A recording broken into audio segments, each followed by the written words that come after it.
Hello, hello. Bien, ben avec ce beau temps, j'ai repris un petit peu la route. Je suis allé faire un petit tour du côté de la Charente. Ben, c'est un département que je connaissais pas trop et puis finalement, ben, c'est très sympathique. Donc j'ai profité de cette petite virée pour rencontrer un abonné qui s'était manifesté auprès de moi en me disant ben, qu'il était intéressé pour partager la prochaine aventure avec moi. Donc on s'est rencontrés cette semaine. Donc je vais vous présenter cet abonné qui s'appelle Alain et qui voyage lui aussi avec son fourgon. Donc je vais vous le présenter, lui et son fourgon. Allez top, c'est parti et on se revoit après. Donc voilà le fourgon d'Alain. On va visiter.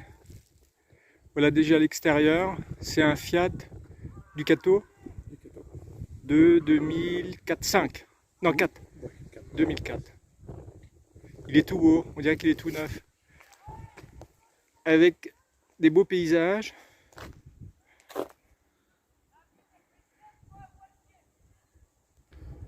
Donc voilà l'avant. Tout repeint, tout beau, tout neuf. Le même motif. Hein, c'est le même motif. En gros, oui, sensiblement quoi. Voilà, plutôt sympathique. Et léger. Donc c'est le fourgon qui devrait accompagner normalement dans les prochaines aventures qui auront lieu incessamment sous peu. On est en train d'en discuter. Donc maintenant, je vais vous présenter Alain. Vous allez faire sa connaissance. Donc voilà Alain qui nous ouvre son fourgon. Bonjour Alain. Donc voilà l'intérieur. Donc c'est un fourgon qui a été refait. C'est un Trigano Eurocamp. Un Trigano Eurocamp dont la banquette a été refaite avec un beau tissu jaune. Voilà l'arrière classique, le lit. Une petite télé. Sans antenne performante, donc c'est plutôt lecteur CD quoi. Voilà, c'est plus pour le lecteur CD. Parce que la télé, Alain, il n'est pas trop télé non plus. Le coin salle de bain, WC, avec la douche. On dirait qu'il sort du concessionnaire tellement il est propre et tout beau ce fourgon. Le bac a été refait. Bah ouais, on voit, dis donc, c'est nickel. Le poste de conduite. Ouais, classique hein. Avec un rideau. C'est du Fiat. Ouais, Fiat classique.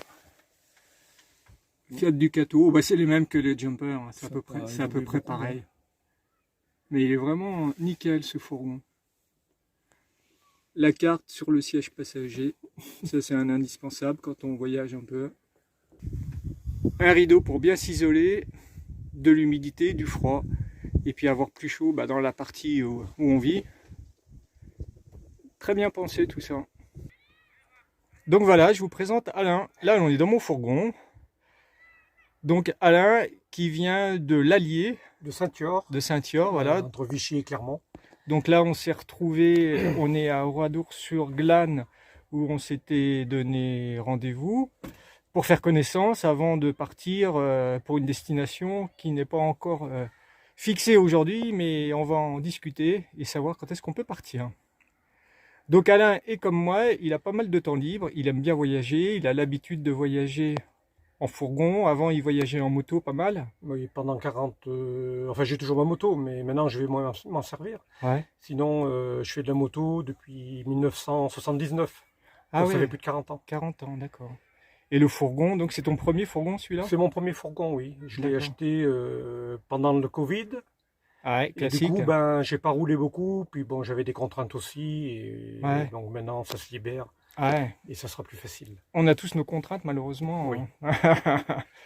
Tu en connais quelque chose, et puis moi aussi. Chacun chacun ses contraintes, mais bon, une fois que tout ça va être réglé, on va pouvoir enfin partir. Voilà. Donc, voir des beaux pays. Voilà, donc quand on en saura un petit peu plus, bien sûr, on vous tiendra informé, on vous dira tout ça.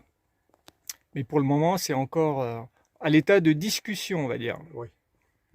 Donc voilà, vous avez fait connaissance avec Alain et son fourgon. L'équipe de la prochaine aventure est donc au complet maintenant. Eh bien, on a vraiment hâte de pouvoir partir. En attendant, je vais vous montrer le spot où on a passé la nuit. Donc on est dans la Haute-Vienne, à côté d'Oradour-sur-Glane. Ouais, c'est une aire de camping-car, plutôt sympathique. Je vous montre ça parce que c'était hyper tranquille, il n'y avait personne. Donc on est à côté d'Oradour-sur-Glane. C'est une aire, c'est une aire de camping-car. Bon, il n'y a personne, donc ça va, on est tranquille. Il y a un beau ciel bleu, on est en pleine nature. La nuit a été calme, donc c'est plutôt sympathique. Donc revoilà le fourgon d'Alain avec ses jolies peintures. Donc vous voyez, hein, c'est vraiment le désert, hyper peinard. Et ce ciel bleu, c'est magnifique. Et bien voilà, bon, on va reprendre la route. On va aller ailleurs, je sais pas où. On va voir ça. Bien, plutôt cool cette aire. Donc maintenant, on a vraiment très hâte de partir. Donc, comme vous l'aurez compris, on a tous les deux des petites contraintes voilà, qui sont en train d'être solutionnées. Dès que ça c'est solutionné, on aura l'esprit complètement tranquille pour pouvoir partir. Donc on pense pouvoir partir courant mars ou mi-avril, normalement au plus tard. La destination finale, bon, elle n'est pas encore connue à 100%, on a quelques idées, mais bon voilà, il faut qu'on décide de tout ça. Donc dès que j'en sais plus, bien sûr, je reviendrai vers vous pour vous dire, voilà, là où on va se diriger pour les prochaines aventures. En attendant, à très vite pour la suite des aventures encore, bien sûr.